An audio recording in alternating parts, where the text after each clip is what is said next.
Come in. Welcome. I'm E.G. Marshall, opening the door to another tale of mystery and suspense, inviting you to open your ears and your mind to the world of terrifying imagination. You're about to be taken on an unusual museum tour.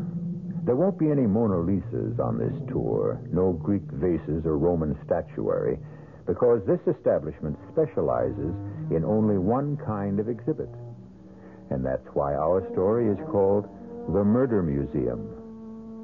You may have been to a murder museum like the one in our story, a house of wax, where the most brutal crimes of the century are recreated in paraffin for the wide-eyed enjoyment of the public. But now you're going to have the unique opportunity of hearing one of the most shocking exhibits of all speak for itself. Oh, John, please believe me. He means nothing to me. I swear it. And that's why he was in your bedroom, Ida? Is that why? Please. Oh, think of our little boy. Look at Vincent. You're frightening him to death. Death. That's right, Ida. Death. Please. That's what you deserve.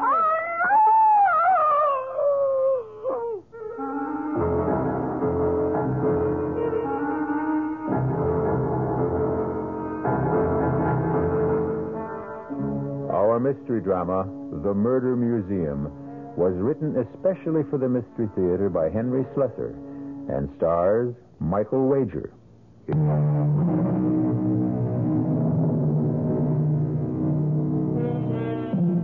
Our tale begins inside the Murder Museum itself, the home of Professor Raphael Gallinari's House of Horrors. There's a fair-sized crowd in the museum today. As usual, they listen in fascination to the words of their tour guide as he takes them from one bloody exhibit to another, recreating for them the terrible crimes which have immortalized these criminals and their victims. But there is one person in the crowd who seems reluctant to listen to his words, who hangs back and shields her pretty eyes from the sight of the wax images. Her name is Lisa Brandon. To this day, no man knows the true identity of the madman known as Jack the Ripper.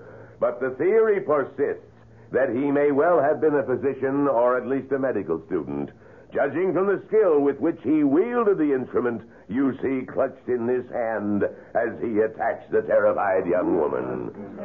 And that, ladies and gentlemen, concludes the tour of Professor Gallinari's Murder Museum. Thank you for your patronage, and please tell your friends about us. Sir, excuse me. Yes, miss? Could I ask you a question?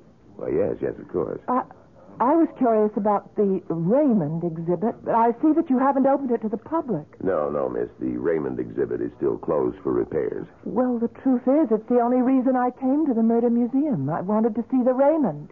Oh, well, I'm sorry. The exhibit won't be open for another week at least. Now, if you'll excuse me, I'm going out for some coffee. But even if it isn't completely ready, I wonder if you'd mind showing it to me. Oh, I'm sorry, miss. I can't do that. Well, I came a long way to see it, all the way from San Francisco. It would be a terrible disappointment. Look, I'm willing to pay you. Now, please, put that money away, miss. Why is it so important for you to see the Raymond? You, any connection with the family? Well, yes, in a way. I knew Vincent Raymond. I met him when he lived in San Francisco. I see. Look, you said you were going out for coffee. Could I come with you? Well, sure. I just go to this little coffee shop down the street, but you're welcome to come along.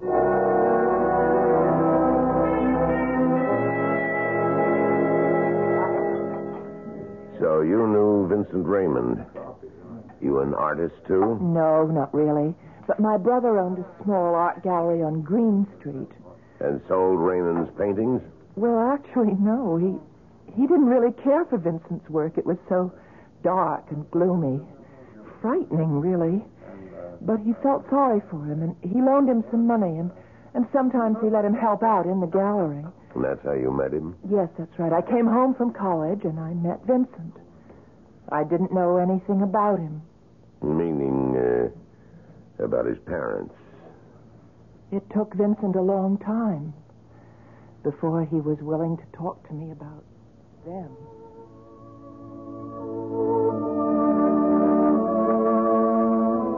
Vincent, Yeah?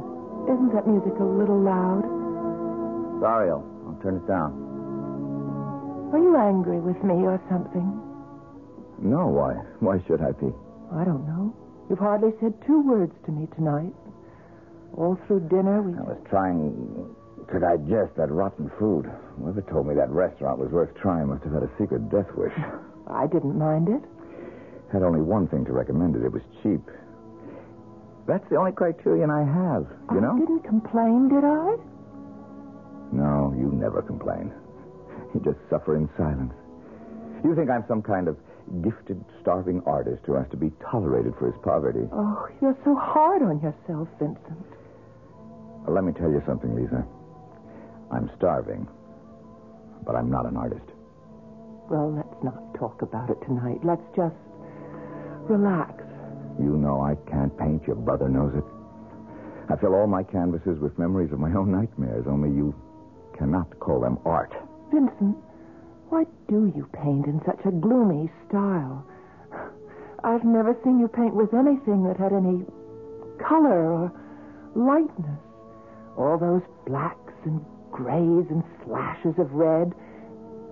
Oh, I know I'm no sort of expert, but can't you talk about your work with me?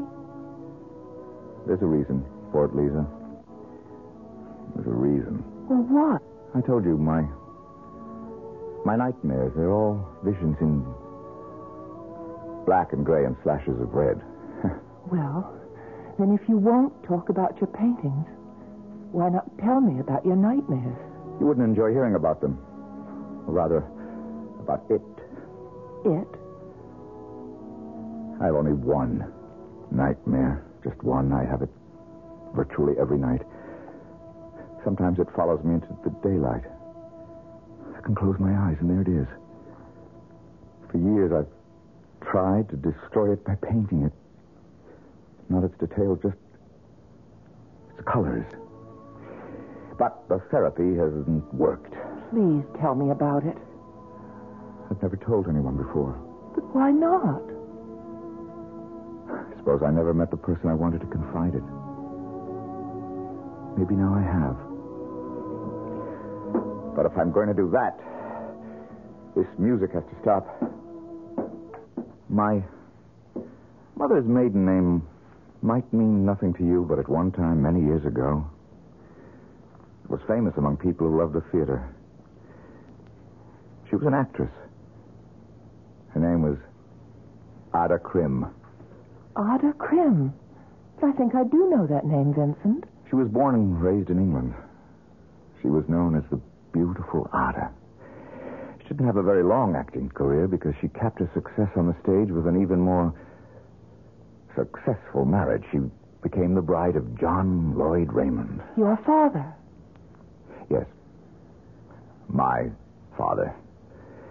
He was a wealthy man. My grandfather had left him heir to one of the largest glass manufacturing companies in the West. Mirrored glass was his specialty. It seemed very appropriate to have our house full of mirrors. Maybe that's how it all started, that problem. What problem? Well, you know the way mirrors are, Lisa. After a few years go by, they stop being kind. And when that happened to my mother, she had to do something about it. Something to prove that she was still the beautiful Ada. No matter what the mirrors were beginning to say. And what did she do, Vincent? She took lovers. Lovers are the best kind of mirrors for a bored rich woman. Were you the only child? Yeah. I was her only child. At first, I was a pampered little boy, one of her favorite playthings. Then she became bored with me, too. She stopped noticing that I was around. Maybe that's why she never made any attempts to hide her actions from me. She simply didn't know I was there. Vincent, you saw these men? I think I've said enough.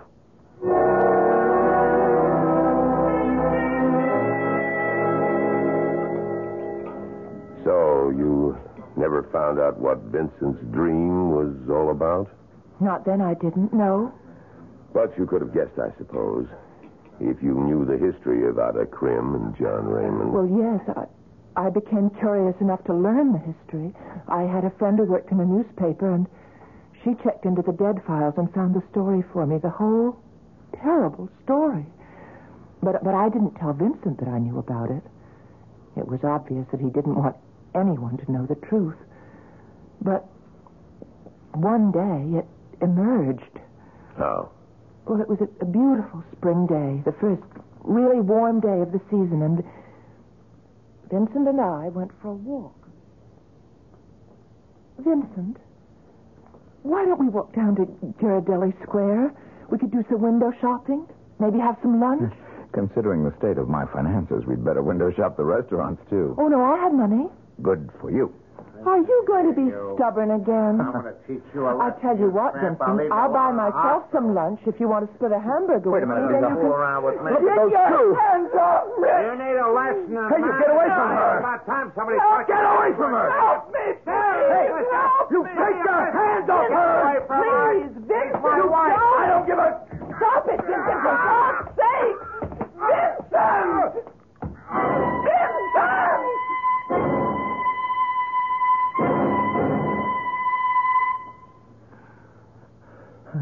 I'm sorry, Lisa.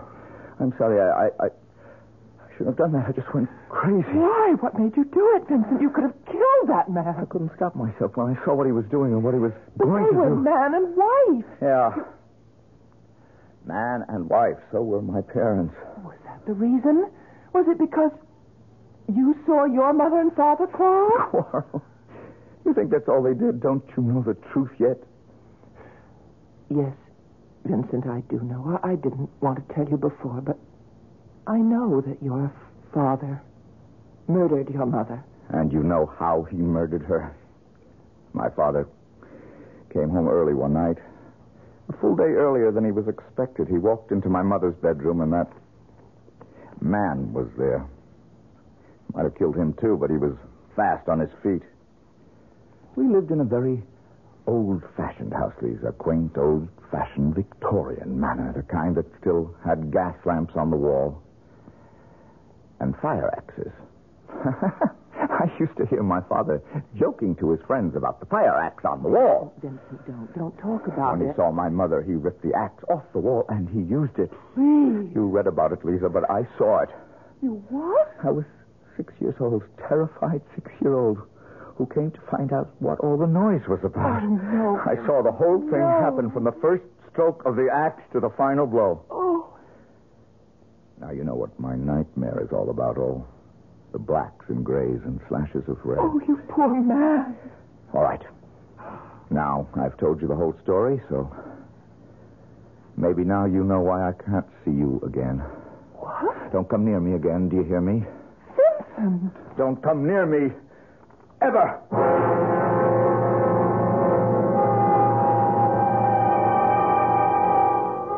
It's been said that the mind is like a haunted house, where the ghosts of the past rattle their chains and cry out their suffering.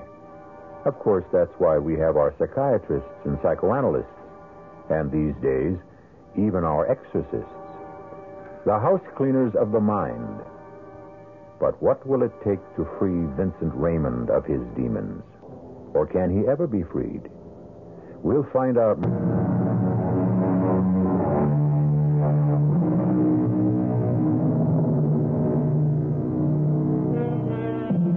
And now, Act 2 of the Murder Museum. Lisa Brandon has come all the way from San Francisco to see the Raymond exhibit.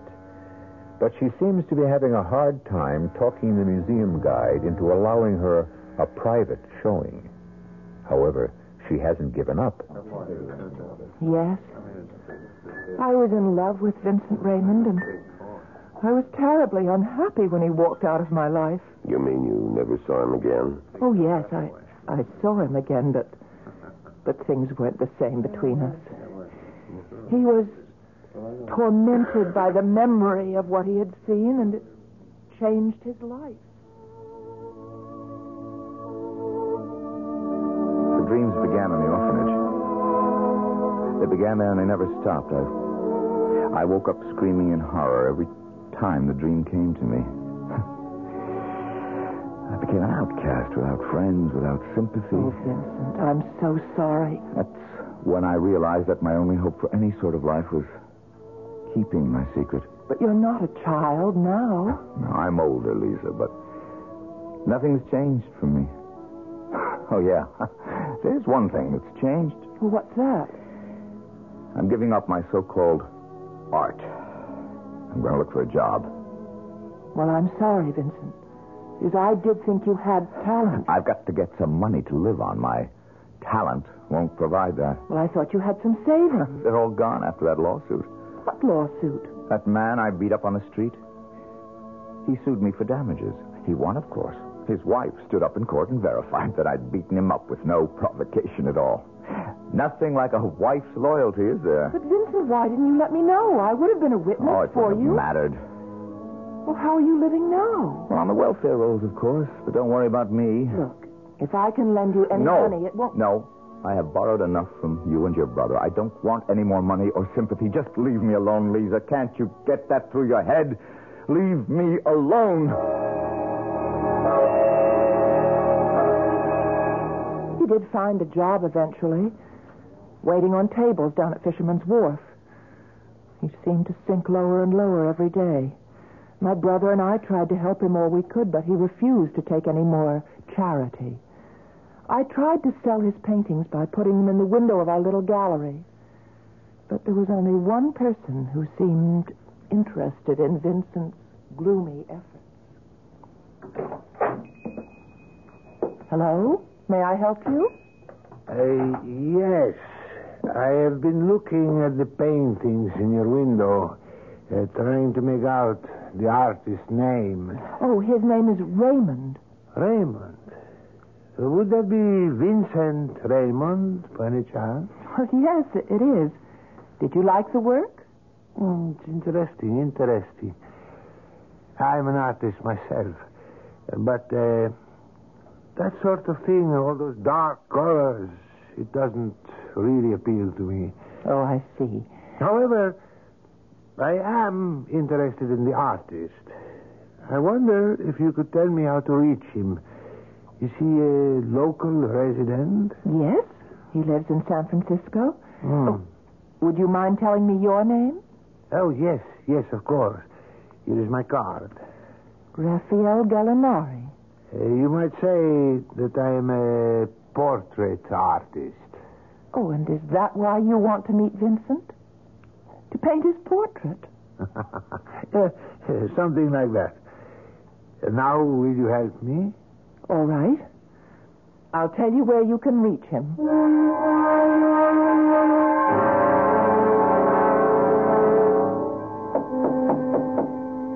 Who is it? Raphael Gallinari. Who? Please open the door, Mr. Raymond. What do you want? May I speak to you for a few moments, Mr. Raymond? I don't know you. Oh, I thought perhaps the young lady in the art gallery might have mentioned my name to you. What young lady? Oh, you mean Lisa? May I come in, please? It's about a rather important matter. Oh. All right, come in. What is it you want, Mr... What was that name again? Gallinari. Please, my card. What are you, some kind of bill collector? No, Mr. Raymond. As a matter of fact, I'm an artist, like yourself. Tough luck for you, Mr. Gallinari, if you're an artist like me. Take a look around. You see any canvases in this place? I understand that you are working at a restaurant these days. That's right. Listen, if it's my work you're interested in, they're all at the gallery. Let me be honest with you, Mr. Raymond. It isn't your work I care about. It's mine. Yours? That is correct. You see, I am a portrait artist, a sculptor, actually. So what? This is how we differ in our talents. Yours is dependent on the quality of imagination, while mine is devoted to verisimilitude. If you would permit me, perhaps I can buy us both some dinner and we can talk about our art. If you hadn't mentioned dinner, Mr. Gallinari, I would have said no.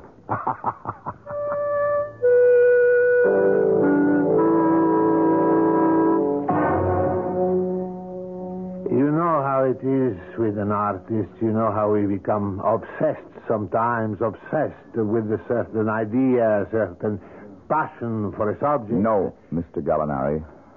I wouldn't know. I lost all my passion for art a long time ago. But if you had the inspiration, if there was one thing you wanted to paint more than anything else in the world, believe me, the passion would come flooding back like the tide. And do you have such a subject in mind? Yes, I do. A subject which has haunted me for years, more years than I wish to count. And this has something to do with me? Everything to do with you. Will you have another glass of wine? Sure, since you're buying. You see, Mr. Raymond, I am contemplating a certain work, a sculptural project, and one which would be impossible without you. How could that be? In order to answer that question, I have to bring up a subject which may be painful to you. A lot of subjects are painful to me, Mr. Gallinari. This one, I think, has left the deepest wound. Wait a minute. Yes, Mr. Raymond. I mean your parents. How do you know who I am? Did Lisa tell you? Oh, no. No, I assure you, the young woman at the gallery said nothing at all to me about you. And how did you know? Damn it! Because I've made it my business to find you. Believe me, it's taken a very long time. The last address I had for you was in the Midwest. Then I ran across one of your paintings in a traveling exhibit, the Moorland exhibit. Yeah, that was the only show I've been in, and nothing sold. I found out that you were in San Francisco from the proprietors of the exhibit. Finally, I saw your work in a little gallery on Green Street. Your style is unmistakable. Rotten, but unmistakable. Mr. Raymond, I remember the beautiful Ada. Go on. I'm quite a few years older than you. I have a very clear memory of how your mother looked on the stage before her retirement. I thought then that she was the most beautiful woman I had ever seen. Beauty is very fleeting, Mr. Gallinari. Like life itself. Yes, I know that. But then, that's why artists are born, aren't they? To capture that fleeting beauty and imprison it on canvas or in clay or in what? Or in other media. Why don't you get to the point, Mr. Gallinari? Your mother's beauty is the point. If I had been the sculptor then that I am now, I would have carved her image then. But alas, I was only a boy. I still don't know what you want from me. I want to sculpt your mother's image, Mr. Raymond. But there is only one drawback. I have no model to work from. There's nothing I can do about that. My mother's been dead for 25 years. I know there are some faded old newspaper photographs of her, but they're not really helpful, not to someone who insists on verisimilitude. I don't see why it's so important. Who cares what Ada Krim looked like? But I care very much. You see, I've already started the project. You have? Yes. I've been using the crude photographs of her as a guide. I've obtained a sort of likeness. Look, I cannot stop you from doing what you please, Mr. Gallinari. If you're asking for my permission... Well, in a way, yes, I suppose I am. It does seem like a slight invasion of privacy. Yeah. All right. If your conscience bothers you, I'll tell you what you can do. You can order another bottle of wine. Mr. Raymond, I would gladly order you a case if you would give me one more permission. What's that? To sculpt your father, too. My father? As I said, this is a form of obsession with me.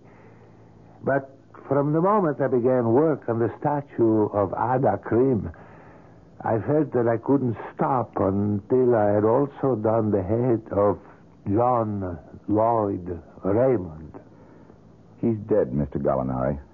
I have no way to prevent you from sculpting him or painting him or anything else. But I'll tell you one thing.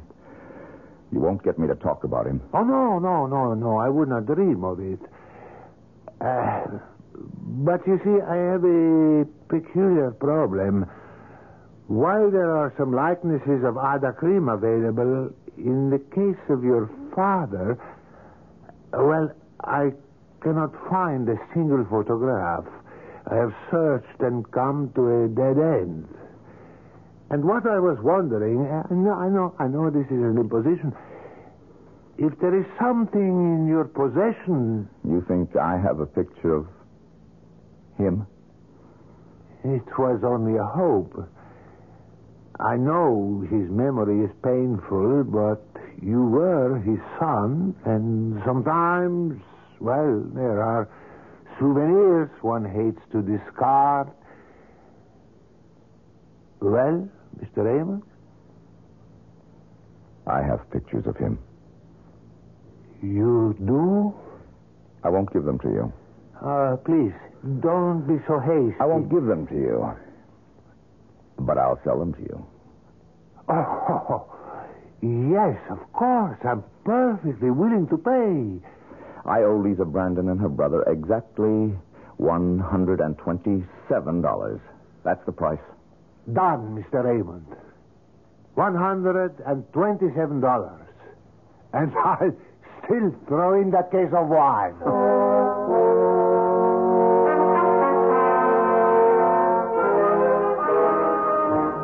Vincent told me about Mr. Gallinari's visit when he paid me back the money that we'd loaned him. He didn't really care about those photographs he had. He was happy to have gotten rid of the debt.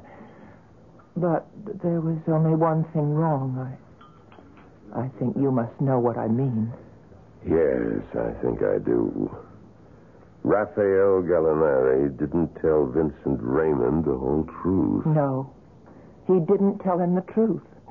He didn't tell him what kind of a sculptor he was, or what use he would make of his work after it was completed. Yeah. And obviously he didn't tell him the medium he would use to carve the statues. No. He didn't tell him that the medium would be wax. And that the subject would be murder.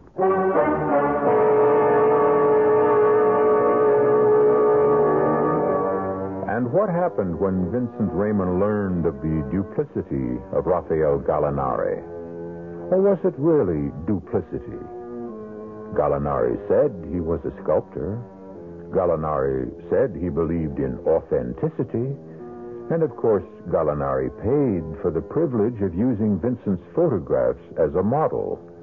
But has Gallinari paid enough?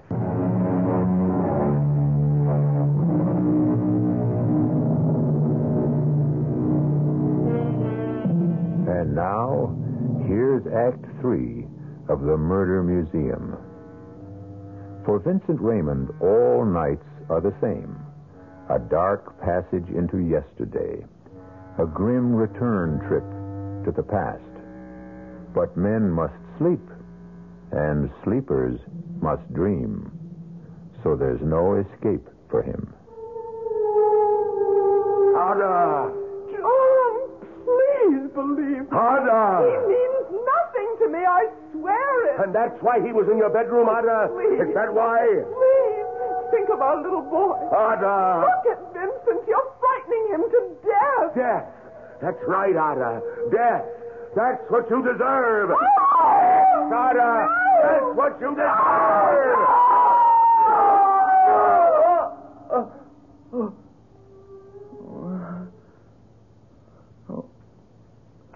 Oh, dear God. When will it stop? When will that dream stop? Who is it?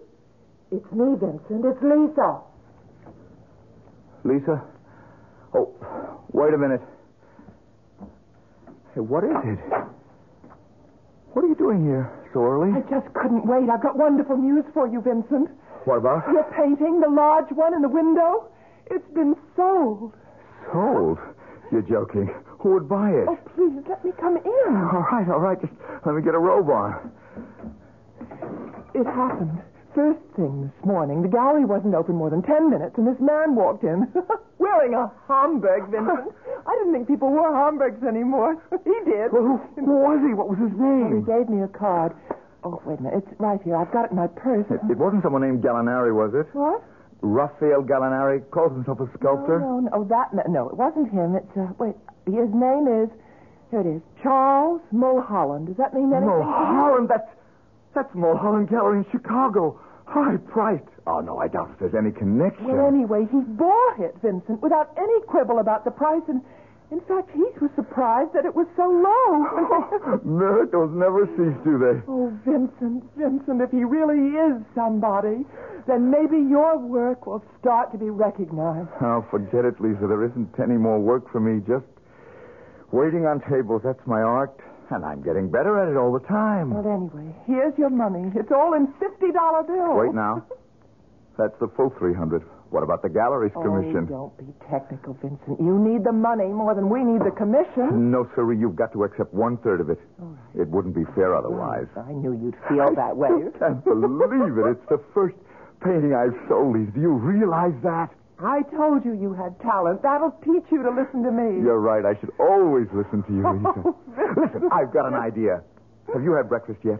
Well, I had coffee. Tell you what. I'm going to get dressed, and we'll go celebrate with champagne and eggs Benedict. And then we're going out tonight. I'm going to buy you the fanciest dinner in San Francisco. Well, Vincent, you can't spend all the money in one day. Why not? It's probably the first and last money I'll ever make for my paintings. Let's put it to good use.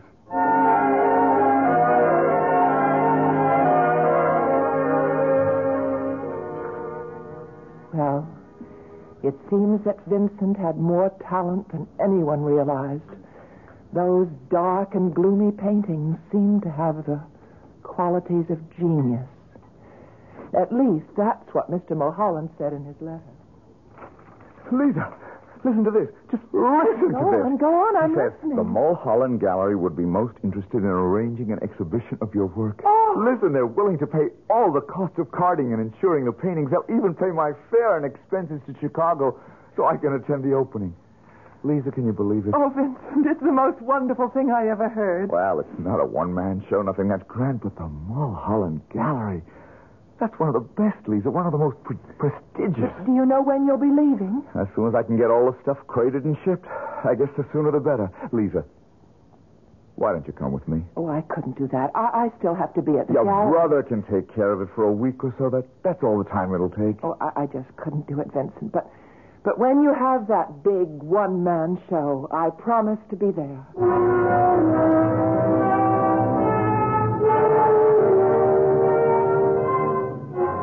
And that was when Vincent Raymond went to Chicago. Yes, that was his reason for going there. A very happy reason. Was the show a success? Oh, it was. The press reception to Vincent's work was very good, far better than the evaluation he received back home. I guess it's true what they say about a prophet being without honor in his own country. In this case, in his own state. There were 12 paintings in all the exhibit, and at least half of them were sold in the first week. And for the first time, Vincent was a happy man. He sent me just one letter, and it contained a very good piece of news. Perhaps even more important than the news of his artistic success. Dear Lisa, just a quick note to tell you that I'm well and spending money like a drunken sailor. I've bought 2 new suits. Yes, I said suits with matching pants and jacket, believe it or not. But more important, I'll tell you one other thing that seems to have happened to me. For the last 3 nights, I've slept without a dream. I think you must realize the importance of that, Lisa. 3 nights of dreamless sleep. The most precious 3 nights of my existence. But those dreamless nights didn't last very long. Because the very next morning at breakfast in his hotel room, Vincent opened the local paper and saw a strangely familiar name. Gallinari. Gallinari? What's that all about? Announcing the opening of Gallinari's Murder Museum. Oh, no. That can't be the same man.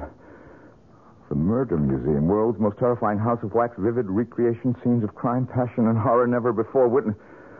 Oh, it can't be the same man. It can't be. Where's that phone number? Oh.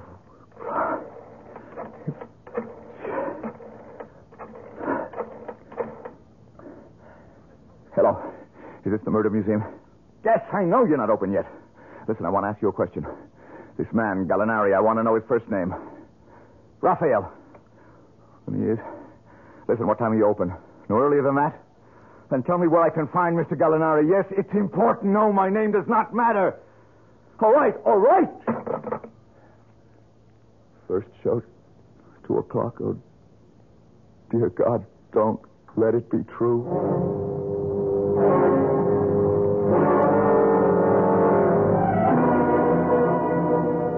And here, ladies and gentlemen, you see the notorious mass murderer of Huntersville, Nebraska, who not only dispatched his victims with poison, but then mutilated their bodies in the dreadful fashion you see before you. And now, if you'll step to the next exhibit, you will see the latest addition to Professor Gallinari's world-famous murder museum. For the first time in any house of wax, the horrifying axe murder of one of the most glamorous women ever to appear upon the American stage. It's true. They called her the beautiful Ada. And yes, Ada was beautiful as she was faithless. And one day, her wealthy manufacturer husband, John Lloyd Raymond, returned home from a business I've trip. got to ask you something. Excuse me, sir, but I'm still not through with this. Where is he? Does he have an office at this museum? Well, now, please, look, sir, I've got to see him. Make him remove this abomination. Well, no, his office is in the rear. I don't know if he's there. Out of my way! Now, just here. Come back here.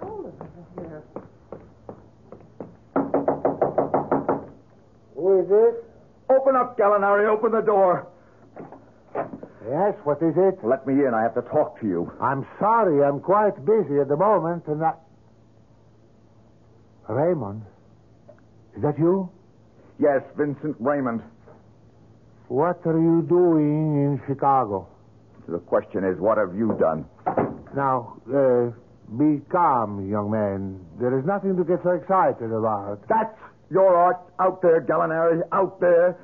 That's the verisimilitude you were talking about. Yes, that's right. I try to be faithful to the original. I'm not ashamed. You liar, you thief! Now, come. I've stolen nothing. I've imitated life, but stolen nothing. Now, please, sit down. Calm yourself. Let me offer you a drink. You lied to me. You pretended to be something you weren't. You never told me you were going to create that horror out there. I told you only the truth. That I wish to do a sculpture of your mother and father. I only neglected to tell you the medium. Some artists work with clay and marble. I chose wax. Is that so wrong? You know it's wrong. You made a public spectacle out of it. And now you're going to do something about it. You're going to get rid of that thing out there. I am afraid that's impossible. The exhibit took months to create. They all do. The investment in time and money. I'll sue you. I will make you destroy it. Ah, Mr. Raymond, don't make unnecessary problems for yourself. Murder is in the public domain. There has to be some way to make you tear it down, and I will. I swear it. I won't let that thing stand.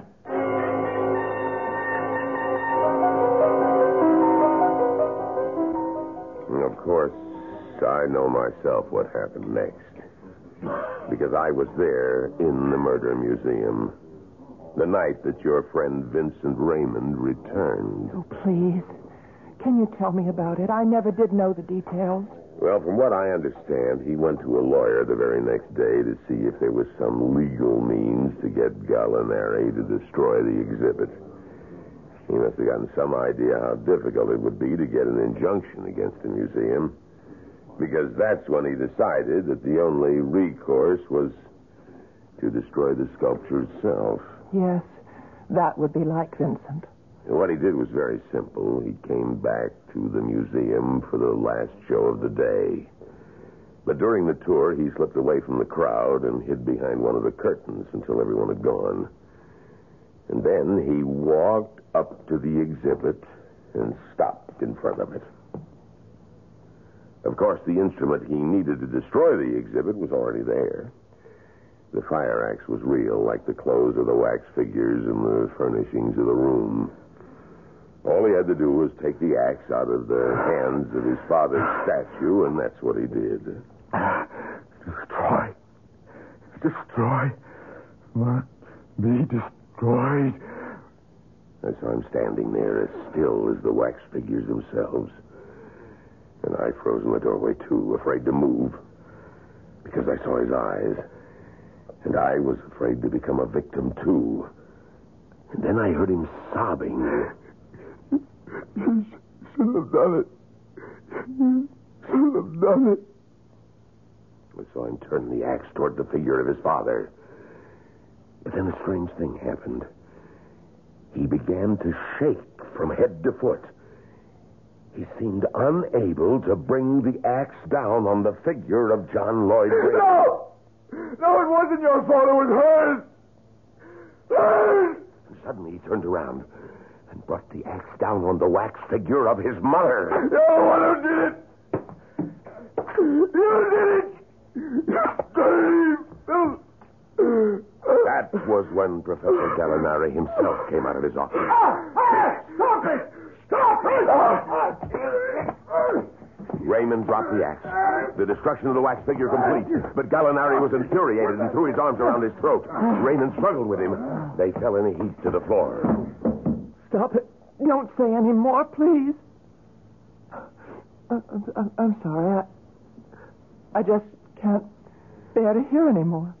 Does that mean that you don't want to see the Raymond exhibit now? No, I still want to see it. But I'm taking the next flight back to San Francisco, so I suppose there's no use. Well, I guess it's only fair that I show it to you, Miss Brandon, since you came all this way.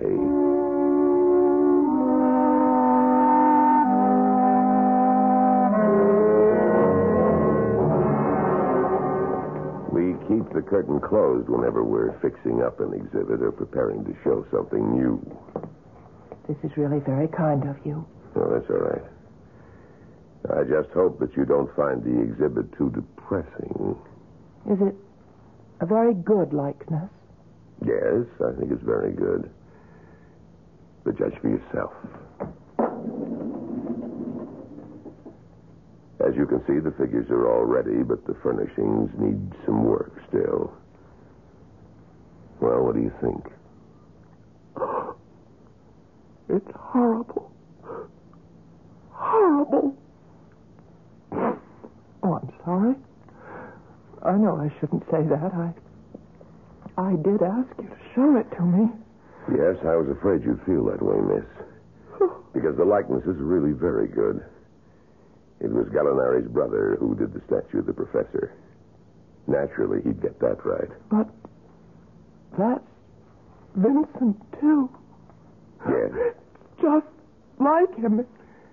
It's a very good likeness of Vincent Raymond. That's just how he looked when he strangled the life out of Professor Gallinari. Right here in the Murder Museum.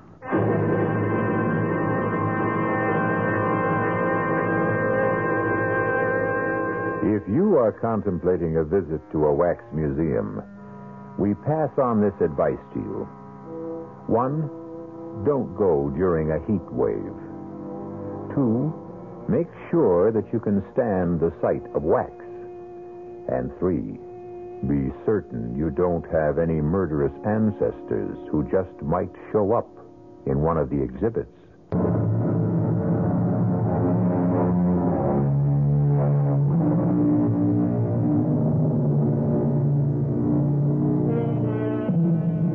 We hope you enjoyed tonight's tour through the Murder Museum. We hope that you'll always come back through the creaking door of the Radio Mystery Theater, because it's the one place you can enter where your imagination provides the real thrills. Tonight, we tried to aid that imagination with the voices of Michael Wager, Marion Seldes, Robert Dryden, and Leon Janney. The entire production was under the direction of Hyman Brown. This is E.G. Marshall inviting you to return to our Mystery Theater for another adventure in the macabre. Until next time, pleasant dreams.